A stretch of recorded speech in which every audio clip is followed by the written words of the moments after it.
Ladies and gentlemen, my fellow reptiles, welcome to Ask Rep Q&A number 11, where I answer all of your questions in form of comments and video responses. But before we begin, Audible.com is a company hosted by Amazon in which they offer thousands upon thousands of audiobooks for your listening, entertainment, and enjoyment. That being said, my most recent book that I've been listening through Audible.com has been The Fault in Our Stars by John Green. If you don't know who John Green is, he is associated with the Vlog Brothers here on YouTube and has written numerous other books, all of which Audible.com has for your listening. That being said, if audiobooks are your thing, if you register to Audible.com through my name, audible.com/MrRepsion, you will in fact get a free audiobook of your choosing worth about a $10 to $15 in value. But let's be honest for a moment, the really only thing you want to hear through Audible.com is Star Wars sound effects because they have all the Star Wars books that you could ever dream of listening to. Putting that aside, what are your views on teen pregnancy? In most cases where teen pregnancy occurs, the mother and the father usually cannot take care of that child. So therefore, in the cases of teen pregnancy, I, for the most part,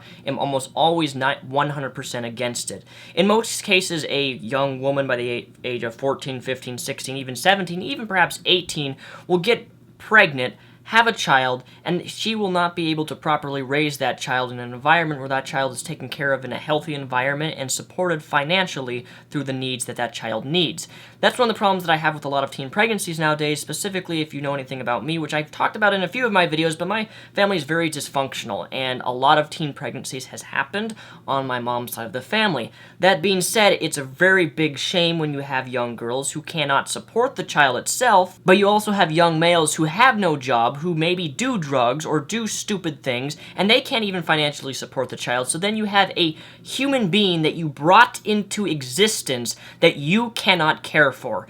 And any person who brings a life into the world that cannot properly support it, cannot properly give it the needs it needs, is irresponsible, and they should not be bringing a life into the world that they cannot provide for. It really just scares me when people have no sense of rationality onto why it's not okay to bring a life into the world when you can't take care of it. I view the same type of perspective when it comes to taking care of animals. You know, why have a horse or a dog or cat if you're not going to feed it, if you can't provide for it? It's just completely irresponsible, and in many cases I would say it's childhood neglect or even childhood abuse that people cannot take care of their own children. Hello, Mr. Reption.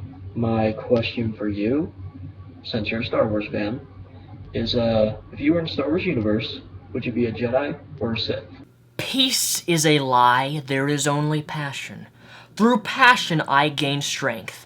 Through strength I gain power. Through power I gain victory. Through victory my chains are broken. The Force shall set me free. The Sith Code. How the hell do you get eye-to-eye contact with your web camera knowing people are watching you? Like, it's kind of hard for me to get wild to this because I recently played a whole bunch of these, try to actually look into the camera. And, how do you do it? I just like to know how would you do it. You mean kind of like this where I look directly into the camera like I'm talking to you guys? Yeah, you, right there. I'm looking at you. Like, I mean, I'm talking to someone across the world. Eye-to-eye contact. Doesn't this make you feel so uncomfortable, like I'm looking right at your face?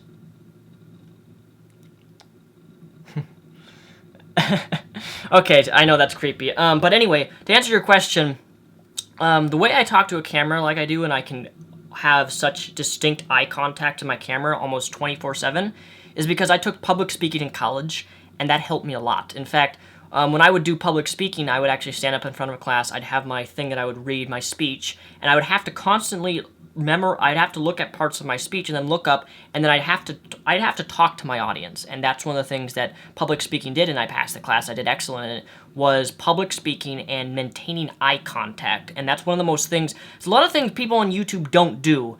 I'm sure you've known this, but a lot of people on YouTube like to do jump cuts like, "Hi, my name is Daniel." They always use jump cuts, constantly, jump, jump, jump, jump, jump, jump. And I'm someone on YouTube who I don't like to I try to minimize my use of jump cuts unless I do a speech problem or I say something that doesn't make sense, simply because I feel as if it's a lot more genuine, a lot more sincere, and I can engage my audience so much more realistically compared to other vloggers who like to just jump around the screen 1,000 times. Some people use the argument that when you use jump cuts in videos, and you would, it makes the people more observant of, you know, it's like, oh, they jump cut, oh, they're over here, now they're over here, and so it keeps their engagement. I'm not like that. Like, I like to be engaged with the person that I'm watching, and something that happens a lot is you can't do that with lots of jump cuts, and you can't do that when their eyes are coming like this, you know, hi, and they're over here, they're over here, they're over here. I just like to be engaged, and one of the ways that I do that is through my public speaking, and supposedly it works because a lot of people are always commenting on my lack of blinking in my videos and how much that I can just blatantly look at the camera and talk. And what's really interesting, though, is that people who I know in my real life, social life, say the same thing to me. They're like, when they talk to me, I engage them eye-to-eye contact. And that makes a lot of people feel very uncomfortable when you're talking to them and you're like distinctly looking directly to their eyes. And when you're talking to them, you're not going like this, you know, you're looking right at them. It's intimidating. A lot of people are not used to that. But at the same time, it presents such, it's more engaging, and I think people feel a lot more listened to when you can give them direct attention and direct eye contact. Probably briefly mentioned in one of your videos, but I would really like to know, what is your opinion on musical elitism? I'd really like to know your opinion on this. My opinion on music elitism. Interesting question. All I have to say is that if you are a music elitist, I don't like you. You're stupid. In fact, I think you're very intolerant. You're unwilling to have a open mind to listen to different types of music, but more so, you judge and criticize people and put people down simply for having a different music taste than you, and I don't like that. I, for one, listen to all types of music. I love K-pop. I know some people will say, oh my god, you like K-pop? Yeah, I do. I like dubstep. I like Frank Sinatra. I love the 1930s, 40s, 50s music, Sammy Davis Jr., Nat King Cole, classic music like that. But at the same time, I also listen to music like trance, electronica, Slipknot, for example. I listen to a wide variety of music.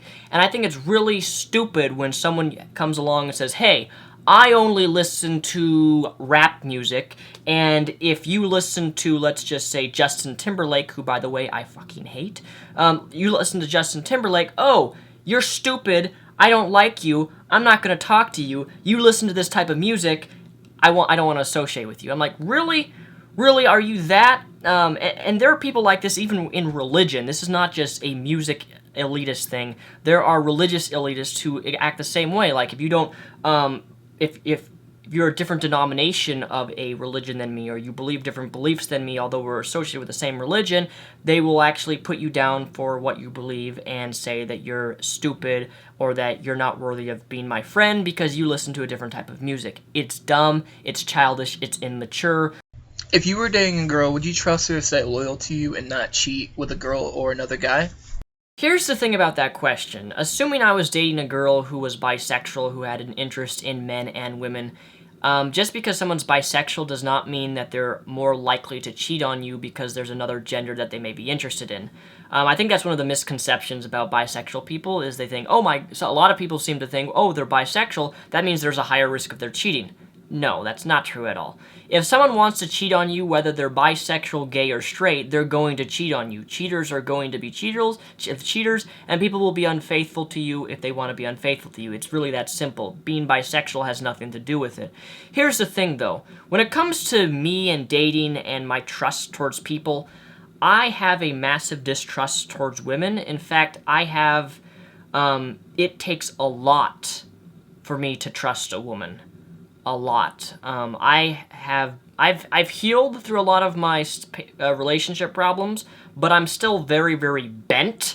I'm bent, meaning that I don't trust people easily anymore because my first relationship, she cheated on me, and all I can really say about that situation is that Having someone who you care about cheat on you affects you dramatically. In fact, it affected me so bad that I felt worthless and my self-esteem just went up, was up here, went clunk.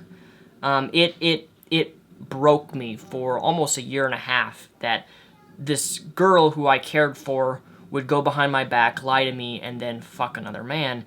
I was shocked, and it hurt very, very deeply. And because of that experience, although it's only happened once, although I've been interested in other people who've went back to their ex-boyfriends and things, it's a very painful experience to have someone cheat on you. And that being said, I have a massive distrust towards women, and I do realize that's a problem because I can't generalize all women that they're going to be cheaters, and I certainly don't do that. But it's just from that initial experience, that massive break of trust, that it makes me distrust people. Males and females, it's not just women. And I would advise, if anybody's watching this video, choose your partner carefully, because, you know, when you first meet them, you first get to know them, they may appear to be this innocent person, but as you actually then go into a serious relationship with them, things can change, and you will find out things about them that you probably didn't know beforehand, that if you knew before you went into the relationship, it probably wouldn't have happened. So, just some food for thought. Hey, Mr. Repsion. My question is, if there's anybody out there in the universe, like aliens, if they come, do they come in peace? Those of you who don't know, I actually believe in multi-universe theory, meaning that I believe that there are other universes, other planets out there, and I believe that there are other life forms. Yes, I'm an atheist, I don't believe in God, but I do believe that the universe is so vast, so giant, that there is other life out there, and that could be aliens, as we would like to call them. And if Earth was to run into aliens, if aliens were to actually come to Earth, would they come in peace? To be honest, I don't think they would. I think if these aliens have the technology to travel to our planet, then they could be observing us right now as I make this video.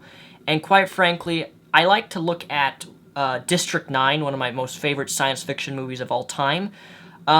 We would probably do what District 9 does. We would probably put these aliens into slavery if they did come to Earth, and we would treat them like absolute shit. And because of that, they would probably want to turn on us and destroy us and take over our planet or something like that. So no, I don't believe aliens would come in peace if they were to come to the world of Earth, because we are a very fucked up society, and we like to experiment and do terrible things to people or things that we don't understand. We react in fear and do stupid, irrational decisions when people are afraid. And I think if aliens did come down, a lot of people would freak out, and we would have a national security threat in which we'd probably fire at them, and then we'd get into a worldwide war with a species that we don't know what they're capable of doing, and they'd wipe us completely off the planet. Those are my thoughts. What is your favorite subject to study in school? When I was in college, I absolutely loved studying psychology along with world religions and philosophy. Those were probably my most three favorite subjects that I did very, very well in.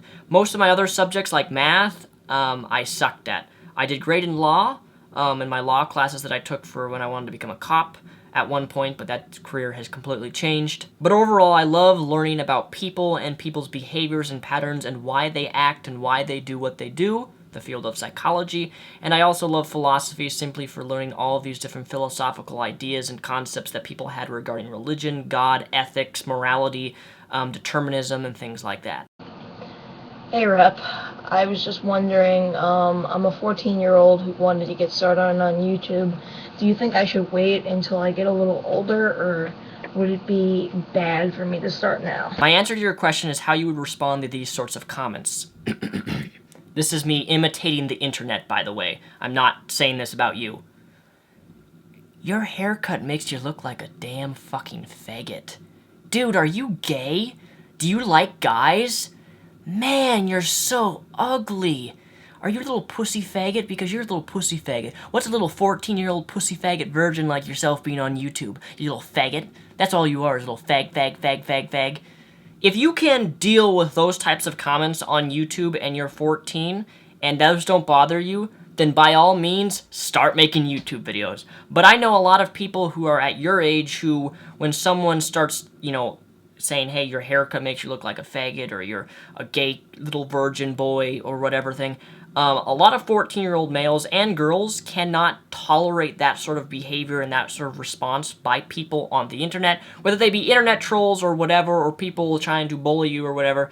A lot of people can't tolerate that. In fact, they'll go into an emotional breakdown with all of these comments calling them faggots and stuff. But if that doesn't bother you, then you're gonna be grand. You'll be fine on YouTube. But if that does bother you, and if me saying that to you can make you kind of feel like, I don't want that type of thing said to me, that's gonna make me feel worthless, or that's gonna affect my self-esteem, do not use YouTube. I mean it, do not get on YouTube and start making YouTube videos if it bothers you, because that is going to be the downfall, and that can contribute to a lot of personal problems that you're going to face in your personal life due to things on the internet. The internet can have a lot of effect on people at your age. So much, in fact, that people have killed themselves over it. Amanda Todd and many other situations the internet has been used in a way to harm and actually take innocent lives.